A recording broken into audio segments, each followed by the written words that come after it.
Hello दोस्तों, कैसे हैं आप सभी। मैं उम्मीद करता हूँ आप सभी अच्छे होंगे। आपकी सबकी पढ़ाई अच्छी चल रही होगी। आप सिलेक्शन की ओर प्रोसेस हो रहे हैं, अच्छे से बढ़ते जा रहे हैं। मुझे पता है आपकी पढ़ाई अच्छी चल रही है।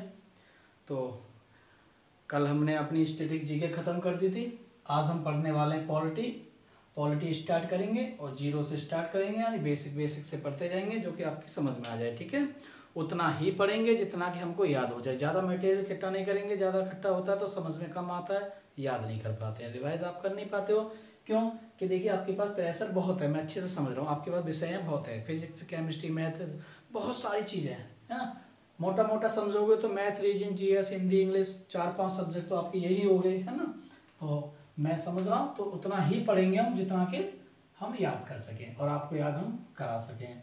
ठीक है, यहाँ तक किसी को कोई दिक्कत। तो चलिए आज हम पॉलिटी स्टार्ट करते हैं। यानी पॉलिटी करने से पहले कुछ थोड़ा बैकग्राउंड जाते हैं, यानी हिस्ट्री के अंदर चलते हैं ना। आप भी समझ रहे हैं, जब वो पॉलिटी स्टार्ट करेंगे तो पहले हमें उससे पीछे से बैकअप का यानी बैकग्राउंड पता होना चाहिए ना। पृष्ठभूमि बोले तो पृष्ठभूमि पता होनी चाहिए हमें कि ये संविधान स्टार्ट करना कैसे है, मतलब इसके बारे में निर्णय कैसे आया, ऐसी क्या आवश्यकता पड़ गई जो हमें भारत का संविधान बनाने की आवश्यकता पड़ रही है ना। चलिए, तो थोड़ा सा आप समझ रहे होंगे और मैं उम्मीद करता हूँ आपने हिस्ट्री भी पढ़ी होगी, है ना। तो आप सभी ने हिस्ट्री भी पढ़ी होगी। तो देखिए मैं आपको एक छोटी सी चीज़ बता दूँ। पहले हम थोड़ा आज कम क्लास करेंगे, समझेंगे पहले ज़्यादा, है ना।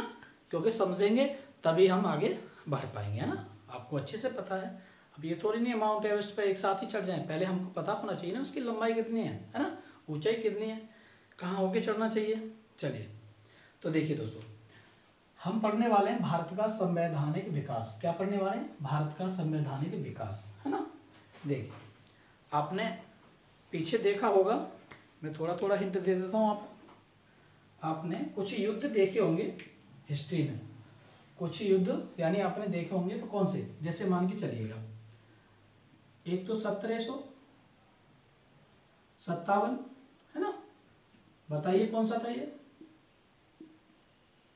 प्लासी का युद्ध, है ना। एक कौन सा था? 1764 बक्सर का युद्ध। मैं उम्मीद करता हूँ ये आपने दोनों युद्ध के बारे में सुना भी होगा, है ना। मैं उम्मीद करता हूँ आपने इन दोनों युद्धों के बारे में सुना भी होगा, है ना।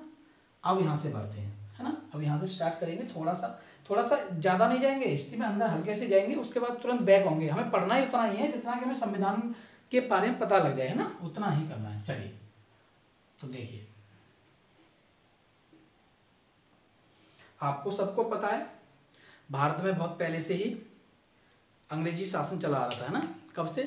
जैसे वास्को डी गामा आया था, है ना, पुर्तगाल। सबसे पहले कौन आए थे? पुर्तगाल आए थे, डच आए थे, ईस्ट आए थे, है ना, फ्रांस वगैरह सब आए थे ना, स्वीडन, डेनिश सभी आए थे, आपको पता है। लेकिन उन लोगों का इतना प्रभाव भारत पे नहीं पड़ा था, उन लोगों का प्रभाव भारत पे इतना नहीं पड़ा था। सबसे ज़्यादा किसका पड़ा था? अंग्रेजों का।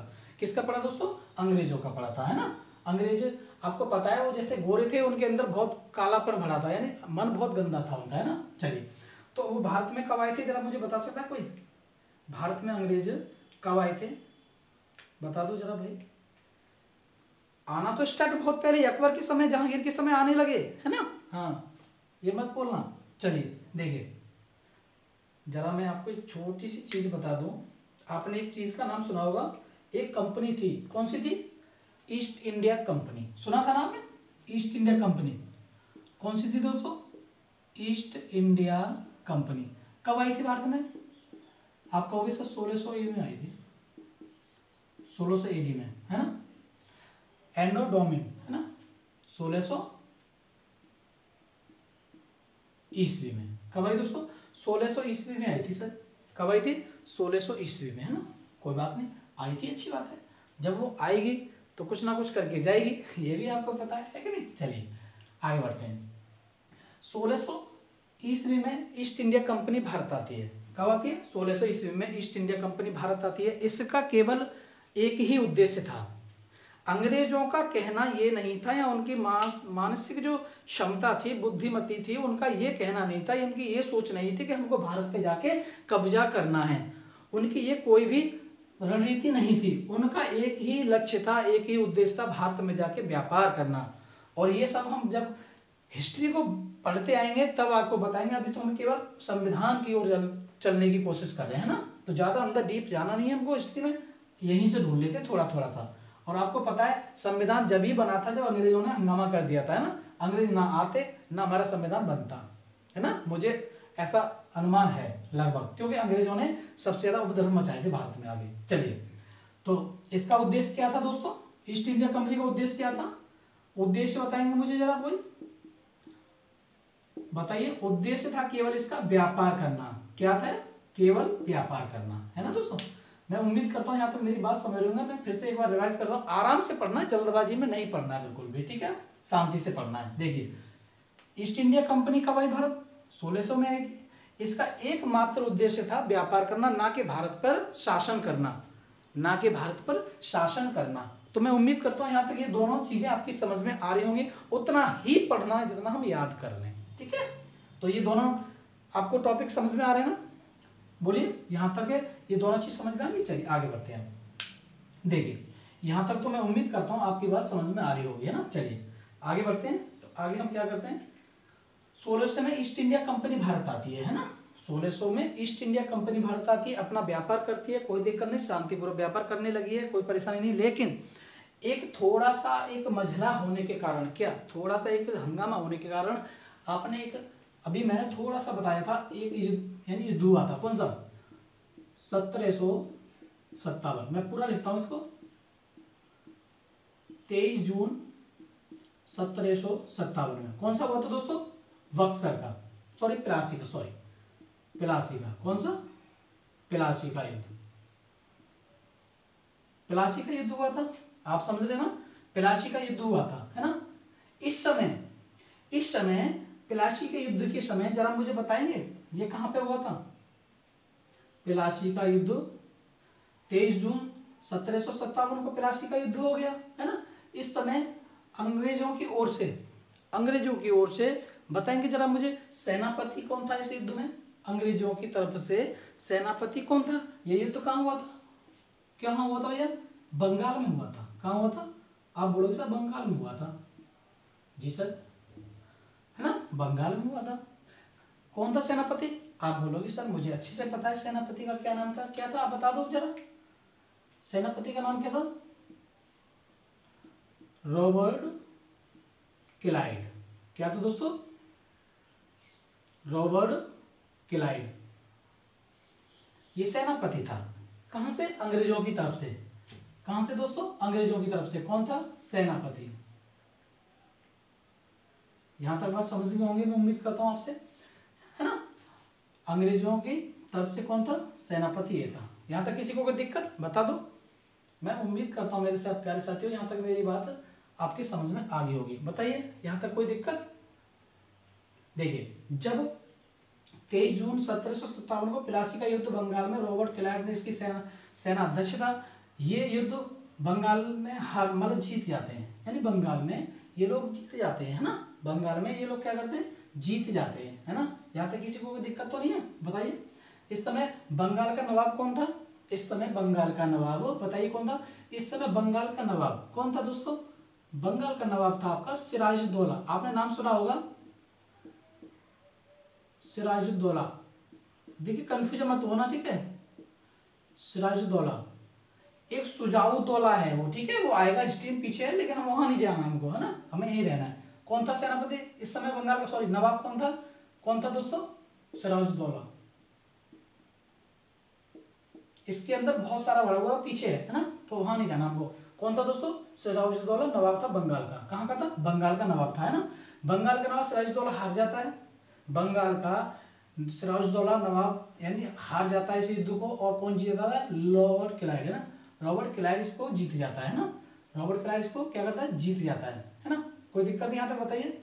यहाँ तक मैं उम्मीद करता हूँ आपको कोई दिक्कत नहीं होगी। देखिए, जब ये जीतने के बाद कुछ समय तक यहाँ पे आराम से शासन ये करते रहते हैं, कोई दिक्कत नहीं है, अच्छे से चलता है इनका शासन, बढ़ाते रहते हैं, कोई परेशानी नहीं। लेकिन कुछ समय बाद फिर एक और युद्ध हो जाता है इनमें, है ना। कुछ समय बाद एक और युद्ध हो जाता है दोस्तों। वो युद्ध कौन सा होता है? देखिए मैं वहां से ले रहा हूँ, इसमें दिक्कत मत लेना, है ना, कोई दिक्कत नहीं है, वो वहीं है अपनी जगह पे। एक और युद्ध हो जाता है 23 अक्टूबर 23 अक्टूबर 1764 को कौन सा हो जाता है? बक्सर का युद्ध हो जाता है दोस्तों। कौन सा हो जाता है? बक्सर का युद्ध। कौन सा? बक्सर का युद्ध। कौन सा? बक्सर युद्ध। अब देखिए, जब ये सिराजुद्दौला हार जाता है तो ये सारे लोग, मतलब जितने भी नवाब और नवाबों से नीचे जो छोटे छोटे इनके शासन के जो करने वाले थे राजा, उनसे वो सभी परेशान होकर उन्होंने क्या किया, ये यहाँ पे एक, कहाँ पे? बक्सर में, जो बक्सर का युद्ध था। अच्छा, इसमें कुछ और है, मैं लेकिन अभी नहीं बताऊंगा क्योंकि दिक्कत हो जाएगी, फिर आप घूम जाओगे, है ना। तो इतना ही बहुत है। देखिए, युद्ध होता है ना, युद्ध होने में इसमें देखिए दोबारा करती इन्होंने फिर रणनीति बनाई। इन्होंने दोबारा रणनीति बनाई। इस समय इन्होंने एक रणनीति बनाई। कौन सी रणनीति बनाई? चलिए देखते हैं। इन्होंने रणनीति बनाई कि चलिए, शाह आलम द्वितीय थे। शाह आलम द्वितीय। कौन? शाह आलम द्वितीय दिल्ली के नवाब। कहाँ के दोस्तों? दिल्ली के नवाब। ठीक है, कहाँ के थे? दिल्ली के नवाब। शाह आलम द्वितीय दिल्ली के नवाब थे, है ना। कहाँ के थे? दिल्ली के नवाब। आप इतना तो समझ गए होंगे ना। 23 जून 1757 के बाद इन्होंने बंगाल पर अधिकार कर लिया। किसने? अंग्रेजों ने। यहां तक तो समझ गए होंगे ना। हाँ, चलिए। एक अवध का नवाब था। अवध का नवाब कौन था बताओ दो? मीर कासिम था। कौन था दोस्तों? मीर कासिम।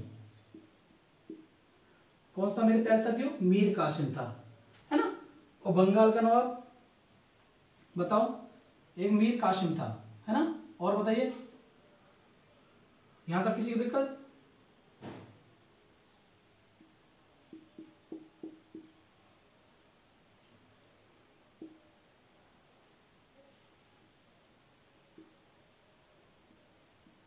सिराजुद्दौला।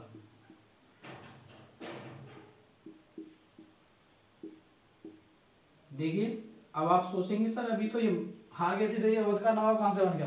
अवध आपको पता है उत्तर प्रदेश का एक छोटा सा जो अयोध्या है वहीं का भाग है ये अवध, है ना उस समय। चलिए, यहां तक किसी को दिक्कत? अब इस युद्ध से लड़ने के लिए, यानी इस समय सेना, अंग्रेजों की सेना का नेतृत्व कौन कर रहा था? इस समय इस युद्ध में अंग्रेजी सेना का नेतृत्व,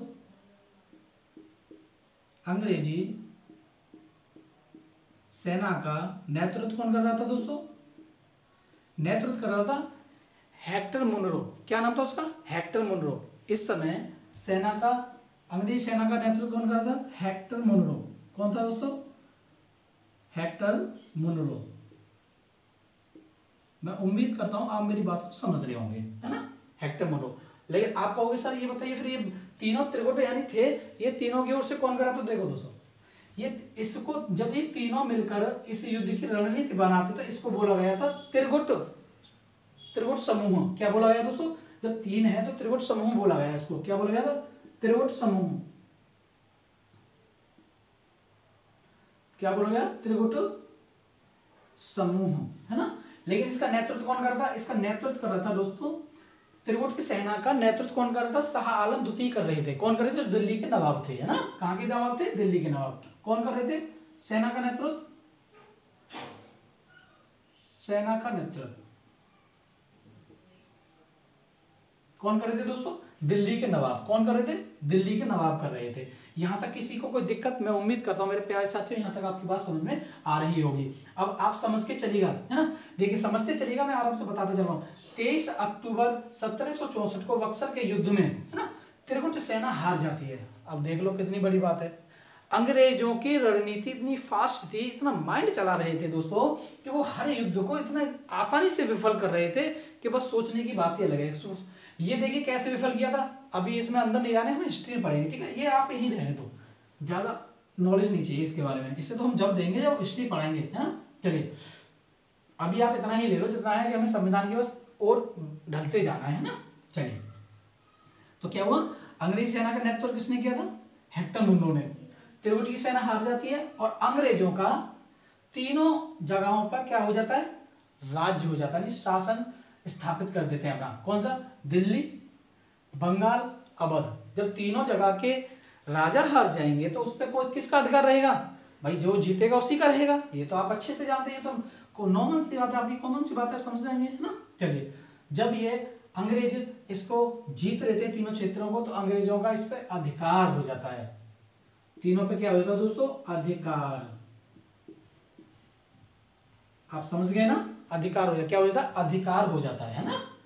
चलिए, यहां तक किसी को दिक्कत, मैं उम्मीद करता हूं यहां तक आपको मेरी बात समझ में आ रही होगी, यहां तो कोई दिक्कत नहीं ना। चलिए, अब यहां से हम आगे बढ़ जाएं, बता दो, आगे बढ़ जाएं। देखिए, अब आगे बढ़ते हैं थोड़ा सा। अंग्रेजों को पता चल गया कि हम अगर शासन करना चाहेंगे तो हमें कौन कौन सी जगह हमारे लिए सबसे अच्छी रहेगी, है ना, बेनिफिट यानी लाभदायक रहेंगी, है ना। तो देखिए, उनको अच्छे से पता था उस समय बंगाल एक अच्छी जगह थी, यानी अच्छा, उस समय कहते हैं राज्य था, है ना, उस समय अच्छा था व्यापार के लिए, सबसे ज्यादा अच्छा व्यापार वहीं से करते थे। चलिए, फिर उनको पता था हम दिल्ली भी ले लेंगे, है ना, बंगाल भी हमारा हो जाएगा और अवध भी हमारा हो जाएगा, तो फिर तो हमें आसानी से व्यापार कर सकते। इनका उद्देश्य मात्र व्यापार करना ही था, वरना ये चाहते तो आप बताओ, अगर ये चाहते तो 57 के युद्ध को जीत गए, 1757 के प्लासी के युद्ध को जीत के खुद किसी और को, अंग्रेज को राजा नहीं बना सकते थे, नहीं बनाया इन्होंने। ये बहुत कमीने लोग थे, बहुत माइंड चला रहे थे, इनको केवल ये उंगली अपनी चलाते थे, बस दिमाग तो इनका ऑटोमेटिक ही चलता था आराम पूर्वक, है ना। तो चलिए, क्या करते हैं फिर इन्होंने क्या किया, इन्होंने अब फिर पीछे जाना है नहीं, यहीं से चलते हैं आगे, ठीक है। चलिए, तो ये अपने शासन को यानी व्यापार को बढ़ाने के लिए अब खुद राजा ना बनकर और उसी ही राज्य के राजा को बनाना इन्होंने प्रारंभ कर दिया, है ना। चलिए, आप ही समझते हैं, अगर जैसे मान चलिए आज हमारा हिंदुस्तान है ना, अब हमारे मोदी जी हैं, अगर हम मोदी जी की जगह पर अगर कोई बाहर का विदेशी आकर अगर स्थापित कहे कि मैं यहाँ का पीएम बनूंगा डायरेक्ट जोर जबरदस्ती, बताइए हम यहाँ का बन जाने देंगे, नहीं ना। तो वही कंडीशन यहाँ थी, अगर उनको पता था, अगर हमें यानी अगर अंग्रेज अगर ये चाह रहे थे, अगर हमें अपनी ओर से अपने ही देश के किसी नागरिक को अगर यहाँ का शासन यानी राजा बनाते हैं, तो यहाँ की जनता भड़क जाएगी, और जनता भड़केगी तो हमारी कुटाई होगी, और कुटाई होगी तो हमारा शासन यानी कि हमारा व्यापार नहीं हो पाएगा। तो इन्होंने बहुत ज्यादा ही दिमाग से काम किया था। तो बात समझ गए आगे, ये बात तो आप समझ गए होंगे ना कि इन्होंने क्यों अपने देश का कोई भी नागरिक अपने हमारे यहाँ पे राजा नहीं बनाया, ये बात समझ गए होंगे ना। चलिए, आगे बढ़ते हैं। तो तीनों हो गए इनके, कोई दिक्कत नहीं। अब इन्होंने क्या किया, निकम्मों ने, इन्होंने क्या किया, जब इन्होंने देख लिया हमारे पास तीनों हो गए, है ना, देखिए बंगाल हो गया और अवध हो गया, अपन दिल्ली हो गया, तीनों पे अधिकार कर लिया, तब इन्होंने क्या किया कि अब तो हम अच्छे से व्यापार कर सकते हैं, हमें कोई दिक्कत आने वाली नहीं है ना। तो इन्होंने क्या किया दोस्तों, देखिए, इन्होंने अपने शासन को मजबूत बनाने के लिए क्या किया, देखिए जरा ध्यान से सुनिए, तीनों जगहों पर इनका अधिकार हो जाता है, बंगाल पे, अवध पर और दिल्ली पर। फिर इन्होंने क्या किया, अपने शासन को मजबूत करने के लिए इन्होंने कुछ ब्रिटेन से एक्ट मंगाए, क्यों कि इनको पता था अब हमारा तीनों जगह आराम से व्यापार चला है, अब हम कुछ ऐसे एक्ट भेजेंगे, ऐसे एक्ट लगाएंगे भारत में जाके, जिनके द्वारा हम वहां के व्यक्तियों को या मनुष्य को, मान के चलिए नागरिकों को विचलित करेंगे और उसके आधार पर उनको अपने कंट्रोल में ले पाएंगे, है ना। तो इन कमीनों ने क्या किया, एक्ट लाना शुरू कर दिया, है ना, एक्ट लाना शुरू कर दिया। चलिए, तो यहां तक बात समझ गए होंगे ना, एक्ट लाना शुरू कर दिया। तो देखिए, कुछ एक्ट आए भारत में, ये ब्रिटेन से कुछ एक्ट लाए, और जो हमारे संविधान के लिए बहुत ही महत्वपूर्ण सिद्ध हुए, उनमें से कुछ चीजें हमारे संविधान के लिए बहुत ही महत्वपूर्ण निकली, है ना। तो आगे बढ़ते हैं, अब आगे की क्लास चालू करते हैं, अब पढ़ना है हमको संविधान की ओर, है ना। तो चलिए, अब संविधान का देखिए, संविधान जो हम पढ़ने वाले हैं, भारत का संवैधानिक विकास। अब संविधान की परिभाषा की बात करें तो देखिए, संविधान की परिभाषा अपने अपने तरीके से अलग अलग इंसान बता रहा है और अलग अलग टीचर बताते हैं। तो मैं ये भी नहीं कह सकता हूँ कि हर किसी की लैंग्वेज एक ही है बोलने की, है ना। तो ऐसा आपको भी पता है कि हर इंसान अलग अलग तरीके से ही बोलता है, तो मैं कोशिश करता हूँ छोटी ही बनाने की, है ना। तो देखिए मैं लिख देता हूँ, फिर आप नोट कर लीजिएगा।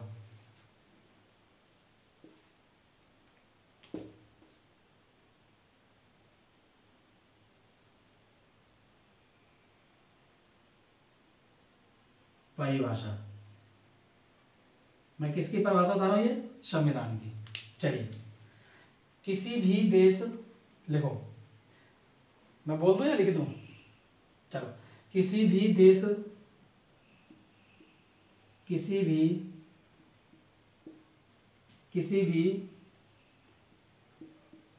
देश के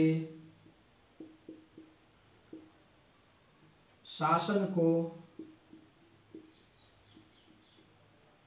विधि पूर्वक चलाने के लिए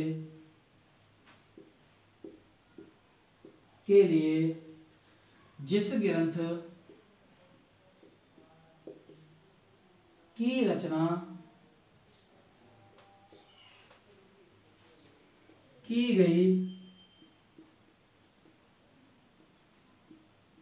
उसे संविधान कहते हैं, उसे संविधान कहते हैं। बताइए दोस्तों, यहां तक किसी को कोई दिक्कत? नोट कर लो फटाफट और आगे बढ़ते हैं, ठीक है। चलिए, तो यहां तक सभी को समझ में आ गया होगा, मैं उम्मीद करता हूं। तो मैं ये ऊपर का साफ कर देता हूं। अब हम चलते हैं सीधे पॉलिटी की ओर, ठीक है।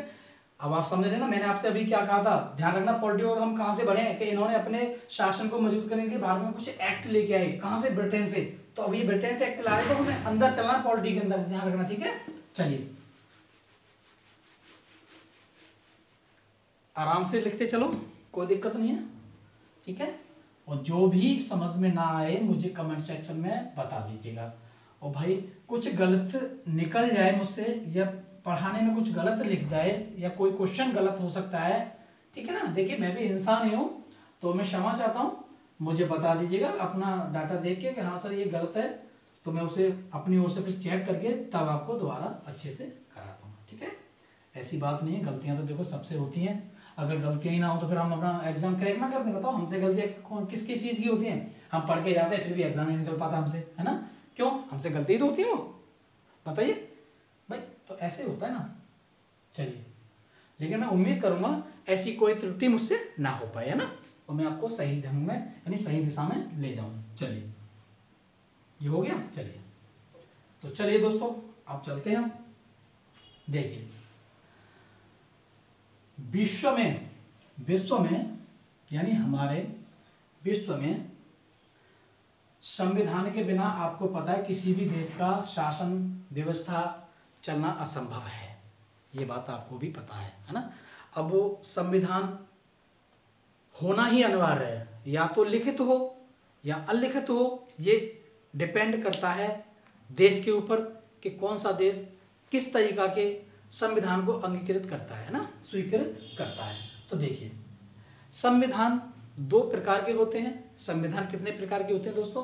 संविधान दो प्रकार के होते हैं, है ना। देखिए, पॉलिटी की क्लास है, टाइम लगता है इसमें, समझाना बहुत होता है, क्योंकि जो समझा लेगा वही पॉलिटी को पढ़ा लेगा, और जो समझ लेगा वही पॉलिटी को पढ़ लेगा, ठीक है दोस्तों।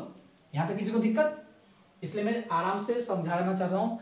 मैं ये नहीं कह रहा हूँ कि आपको 50 क्वेश्चन लिखा के बोर्ड पे नोट करके बस दे दूंगा, जाओ उतार लो, ये नहीं होगा भाई, है ना। चलिए, तो संविधान कितने प्रकार से होते हैं दोस्तों? संविधान दो प्रकार से होते हैं, या तो लिखित होता है या अलिखित होता है। कितने होते हैं? दो प्रकार के, है ना। तो मैं उम्मीद करता हूँ आप मेरी बात समझेंगे और मैं आगे बढ़ने की कोशिश करता हूँ। आप मुझे इजाजत दीजिए। चलिए, तो देखिए, संविधान कितने प्रकार के होते हैं? दो प्रकार के। कौन से? लिखित और एक अलिखित।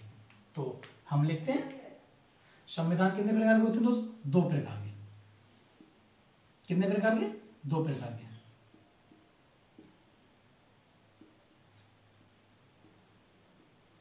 यहां तक किसी को दिक्कत नहीं है ना? कितने प्रकार के बताए थे हमने? दो प्रकार के। कितने? दो प्रकार के। नंबर एक कौन सा था? लिखित संविधान। कौन सा था दोस्तों? लिखित संविधान। नंबर दूसरा कौन सा था दोस्तों? अलिखित संविधान।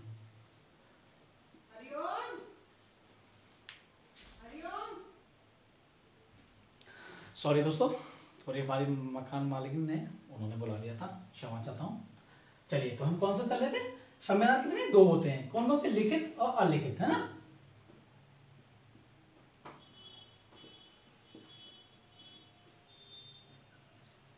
यहाँ यहाँ तक किसी को दिक्कत? मैं उम्मीद करता हूँ मेरे दोस्तों, देखिए लिखाई पे ध्यान नहीं देना है, बोलोगे ये मात्रा कैसी लगा देते हैं ना, इस चीज़ पे ध्यान मत देना दोस्तों। हो चलिए, तो कितने प्रकार के, तो संविधान कितने प्रकार का लिखा होता है, यानी 2 प्रकार के संविधान होते हैं ना, लिखित अलिखित, है ना। तो चलिए हम इनमें बात करते हैं, कौन से देश का लिखा हुआ है, किस देश का लिखा नहीं है ना। तो चलिए नंबर 1 पे लिख लीजिएगा, मेरा भारत महान। विश्व का सबसे बड़ा लिखित संविधान मेरे भारत का संविधान है ना। लिखिए, भारत का संविधान कौन से देश का है, भारत का। और एक यूएसए, अमेरिका का। किसका दोस्तों, अमेरिका का। बताइए यहां तक किसी को दिक्कत नहीं है ना। चलिए नेक्स्ट, अलिखित किसका, कौन कौन से देश हैं, एक तो डालिए न्यूजीलैंड। कौन सा दोस्तों, न्यूजीलैंड का है ना। एक डालिए ब्रिटेन का, ब्रिटेन का। मैं उम्मीद करता हूं आप मेरी बात को समझ रहे होंगे। देखिए ये है बड़ा और ये है छोटा, है ना। ये है बड़ा और ये कौन सा है, छोटा। छोटा कोई नहीं अपने आप में सब बड़े हैं, लेकिन ये लिखित के आधार पे और लिखित के आधार पे मैंने आपको बताया ओनली, है ना। अब ये ऐसा ना हो कि यूएसए वाले देख रहे हो तो ये कहेंगे अरे हमारे संविधान को छोटा बता दिया। नहीं, मैं छोटा किसी को नहीं बता रहा हूँ, हर चीज मैंने आपसे बताता आ रहा हूँ, हर चीज अपने आप में 100% है। कितनी है दोस्तों, 100% है। ये लिखा हुआ है लिखित है, फिर भी 100%। अब देखिए अंतर देख लीजिएगा, इसमें अंतर क्या होता है लिखे हुए में और अलिखित हुए में, है ना। भाई ये तो आप सभी बता देंगे कि लिखित ये है वो है ना, लेकिन अंतर का अभी तो पता होना चाहिए। लिखित और अंतर में, लिखित और अलिखित में अंतर क्या होता है ना, संविधान में अंतर क्या होता है ना, ये पता होना चाहिए ना। एक सेकंड,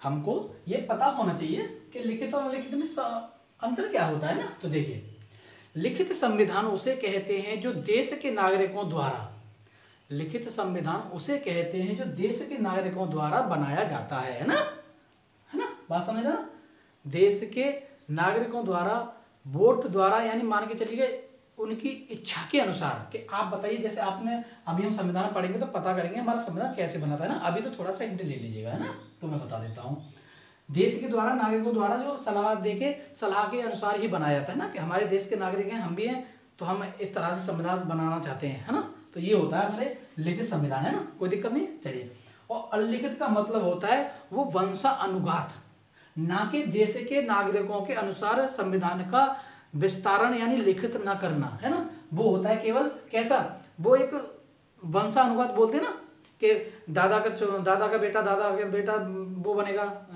मान लीजिए राजगद्दी पे बैठेगा, है ना। अकबर बैठा था, अकबर का बेटा बैठेगा, बेटे का बेटा बैठेगा, इस तरह से होता है। उसे बोलते हैं क्या, अलिखित संविधान, है ना कि कोई देश के प्रति किसी नागरिक का भाग हो उसमें, है ना, किसी का भाग नहीं है। जैसे कि आप ब्रिटेन में मान के चलिए विक्टो जो क्या बोलते हैं, अभी एक वो खत्म हो गए थे, मुझे ध्यान नहीं आ रहा है,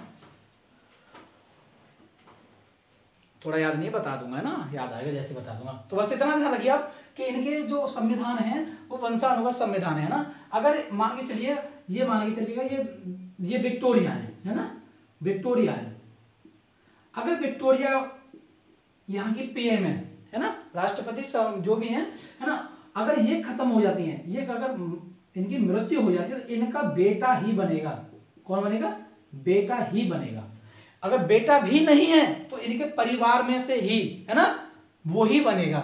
ये होता है अलिखित। और अलिखित संविधान का मतलब होता है ये कभी भी समय समय पर कोई भी चेंजिंग कर सकते हैं, कभी भी चेंजिंग कर सकते हैं। हालांकि ऐसा हमारे में भी होता है, लिखित संविधान में भी होता है, बट एक रीजन होता है, उसका एक रीजन होता है कि रीजन को पहले बताना पड़ेगा देश के नागरिकों को हम इस चीज में परिवर्तन करने वाले हैं। जो संसद होती है हमारी, उस संसद में बताना पड़ेगा कि हम इस चीज में चेंजिंग करना चाहते हैं और इसके द्वारा करना चाहते हैं, उसमें सलाह सहमति के बाद ही होगा, है ना। लेकिन इनका ऐसा कुछ नहीं है, ये ना जनता से पूछते हैं, कुछ को किसी को नहीं पूछते, ये अपना संविधान धुआंधार चलाते हैं ना। एक आम भाषा में बोलेंगे तो धुआंधार, दादागिरी में, है ना। समझ गए ना। चलिए, तो इतनी बात समझ गए होंगे ना। अलिखित और लिखित में आप अंतर समझ गए होंगे ना। तो यहां तक किसी को कोई दिक्कत, यहां तक किसी भाई को कोई दिक्कत तो नहीं है, बताइए। अब हम चलते हैं यहां से, ठीक है। हमने अभी क्या पढ़ाया था, अंग्रेजों ने अपने शासन को मजबूत बनाने के लिए क्या किया था, ब्रिटेन से कुछ एक्ट लेके आए। क्या लेके आए दोस्तों, ब्रिटेन से कुछ एक्ट लेके आए। बात समझ रहे ना। चलिए तो हम उन्हीं पे चलते हैं। वो एक्ट कितने थे, कौन से थे, कब कब आए, क्यों आए, किस वजह से आए, क्या कारण रहा इसका, अब ये इसमें हम डिटेल से पढ़ेंगे। ठीक है, ज्यादा जल्दबाजी नहीं करनी है। ठीक है, मैं बता रहा हूं आपसे, जल्दीबाजी बिल्कुल नहीं करनी। तो मैं पहले आपको एक्ट लिखा देता हूं। ठीक है, नंबर 1 डालिए, 1773 रेगुलेटिंग एक्ट। कौन सा ये, रेगुलेटिंग एक्ट, रेगुलेटिंग एक्ट। ठीक है, नंबर 2 लिखिए, नंबर 2 लिखिए,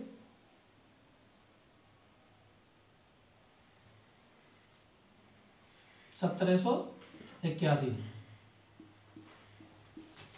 charter act, 1781 charter act. Number 3 लिखिए, 1784 पिट्स इंडिया एक्ट। कौन सा दोस्तों, पिट्स इंडिया एक्ट। कौन सा दोस्तों, 1784 पिट्स इंडिया एक्ट। नंबर 4 लिखिए दोस्तों, 1786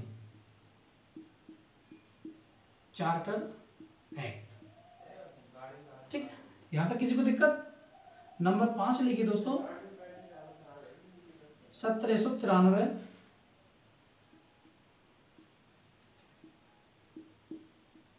चार्टर एक्ट। ये एक्ट ही है, लेकिन इसके अंदर क्या क्या है अब ये बता देते हैं। हमें केवल ये सेम है, लेकिन हमें सारा कंडीशन यहां से पकड़ना है ना, क्वेश्चन यहां से आते हैं।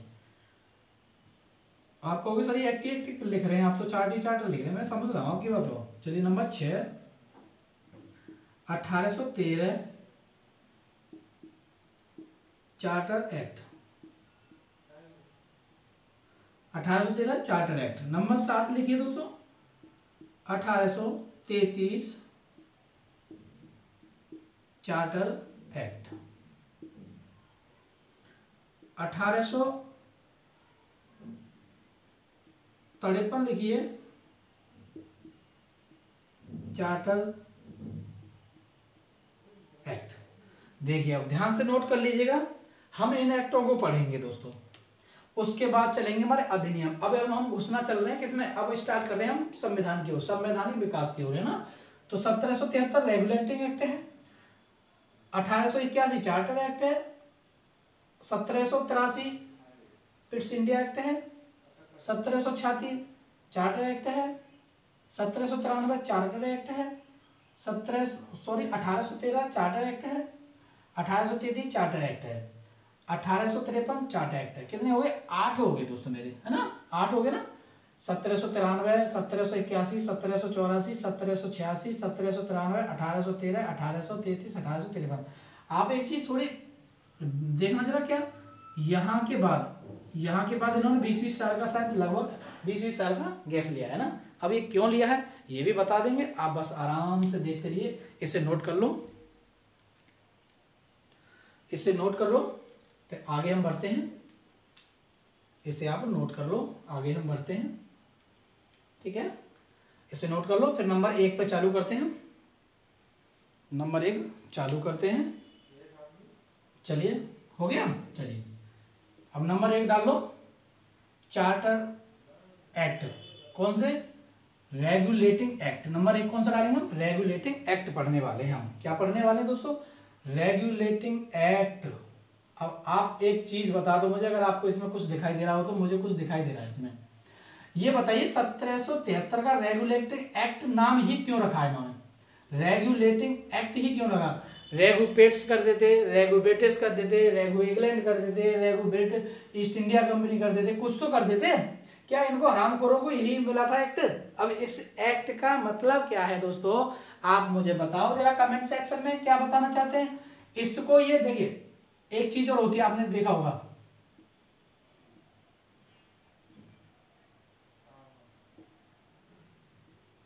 रेगुलेटर।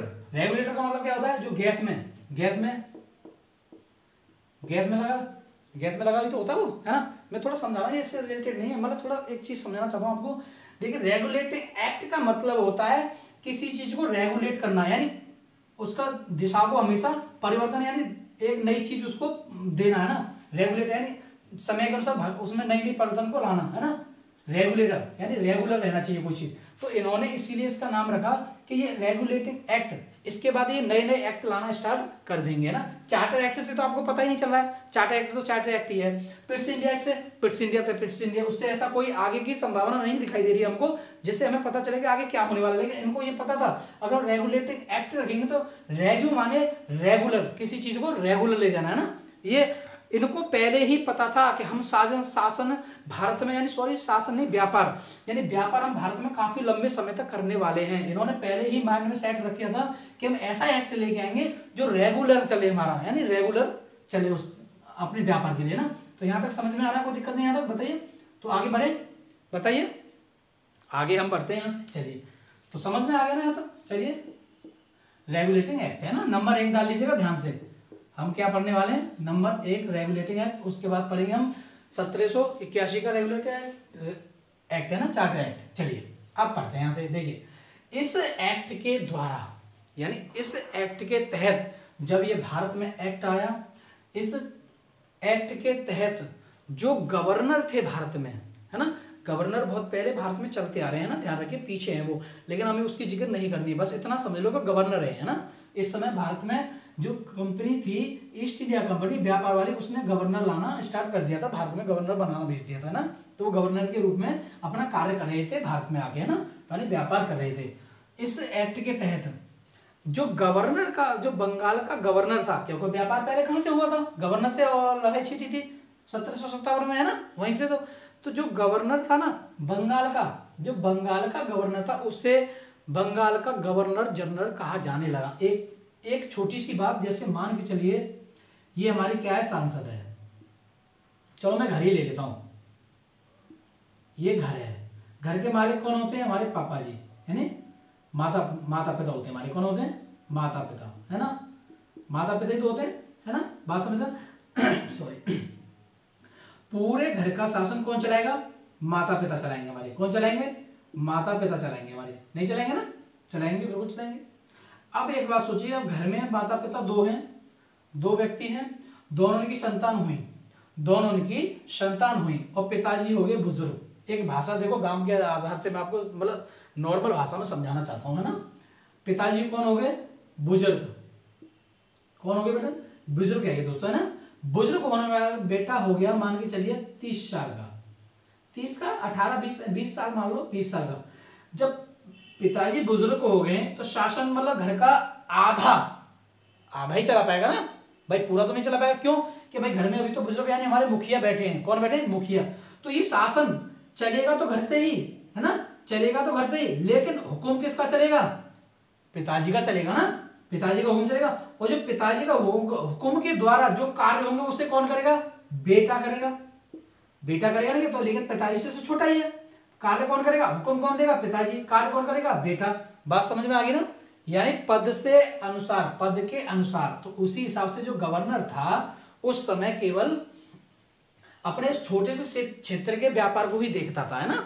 लेकिन जब बंगाल के गवर्नर को बंगाल का गवर्नर जनरल बनाया गया, यानी ब्रिटेन से इस एक्ट के द्वारा, ब्रिटेन से एक्ट भेजा गया कि जाइए आप एक 1773 का रेगुलेटिंग एक्ट भारत में जाके स्थापित कीजिए, और उसके द्वारा जो बंगाल का गवर्नर है उसे बंगाल का गवर्नर जनरल बनाइए। क्यों कि देखिए आपको पता है ऐसी कुछ कंडीशन आ गई थी इन लोगों के सामने, जो गवर्नर था उसकी कोई इतनी पावर नहीं थी, उसे चाहे कोई राजा दूर देता था, चाहे कोई पीट देता था, है ना, चाहे कोई राजा, यानी उसको लगा, राजाओं को लगा ये तो कमजोर है तो इसको चाहे कोई पीट देता, क्योंकि ब्रिटेन से इसके पास कोई पावर नहीं थी ज्यादा, है ना, इसके पास कोई पावर नहीं थी। तो इसी आधार पर इन्होंने क्या किया, अपने इस एक्ट के द्वारा जो गवर्नर था बंगाल का, उसे बंगाल का गवर्नर जनरल बना दिया गया। क्या बना दिया गया, गवर्नर को क्या बना दिया गया, बताओ जरा,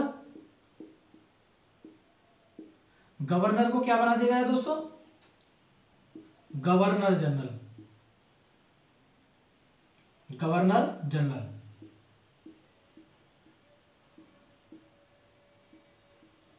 क्या बना दिया गया, गवर्नर जनरल, है ना, किसके द्वारा, रेगुलेटिंग एक्ट 1773 के द्वारा। अब देखिए क्वेश्चन कैसे पूछेगा, क्वेश्चन पूछेगा बंगाल के गवर्नर को गवर्नर जनरल किस अधिनियम किस एक्ट के द्वारा बनाया गया, किस एक्ट के द्वारा बनाया गया, तो आप बताएंगे। क्वेश्चन में आएगा 1773 regulating act, 1784 east India act, है ना, 1781 चार्टर एक्ट। चार उसमें ऑप्शन देगा, उसमें यही होगा और ये आप पढ़ चुके हैं, तो आपका क्वेश्चन राइट होगा। बात समझ गए, चलिए यहां तक कोई दिक्कत। देखिए जब बंगाल में यानी भारत में जब गवर्नर को गवर्नर जनरल पद दे दिया गया, तो उस समय सबसे पहले एक गवर्नर जनरल बनाया गया। सबसे पहले गवर्नर जनरल किसको बनाया गया, तो वो बना दोस्तों मेरे प्यारे साथियों, उसे बनाया गया लॉर्ड वारेन हेस्टिंग्स। कौन सा दोस्तों, लॉर्ड वारेन हेस्टिंग्स। ये बंगाल का प्रथम गवर्नर था। कहां का, बंगाल का। बंगाल से बहुत बड़ी कहानी है, ध्यान रखना दोस्तों, छोटे मत समझना इसको। तो क्या बनाया गया, बंगाल का गवर्नर जनरल।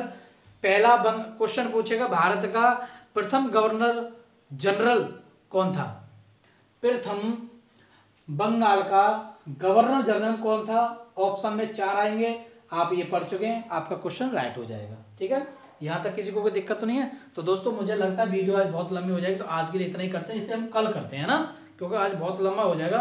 तो क्योंकि हमें इसे आराम से पढ़ेंगे, जल्दबाजी नहीं करनी दोस्तों। जल्दबाजी करेंगे ये समझ में नहीं आएगा। तो मैं भी चाहता हूँ हमें जल्दबाजी नहीं करनी है, चाहे हमको क्लास आराम से करनी पड़े, कुछ भी करना पड़े, लेकिन हम पढ़ेंगे आराम से, है ना, ताकि आपकी समझ में आ जाए, है ना। बहुत सारी चीजें, अभी तो गवर्नर बनेगा, बहुत सारे काम करेंगे ये, है ना, संसद बनेगी, स्थापना होगी, कोर्ट की स्थापना होगी, बहुत सारे कलकत्ता में होंगे, है ना, बहुत सारी चीजें होंगी। इसमें आगे मैं करा देता हूँ, है ना, अगली कल क्लास कर देंगे, कल कर लेंगे। तो मैं उम्मीद करता हूँ आपको मेरी जो इतनी बातें हैं समझ में आई होंगी, और मैं अगली क्लास कल करता हूँ। और आराम से कॉपी पेन अपने पास रिवाइज करते जाइएगा साथ ही साथ। मैं आपको बिल्कुल इजी से पढ़ा के ले जा रहा हूँ, बेसिक, बिल्कुल बेसिक। जिस बच्चे को समझ में नहीं आया कभी पॉलिटी, उसको समझ में आ जाएगी। ठीक है, अच्छे से पढ़ते हैं। तो आज के लिए इतना ही। तो जय हिंद, जय भारत, वंदे मातरम दोस्तों।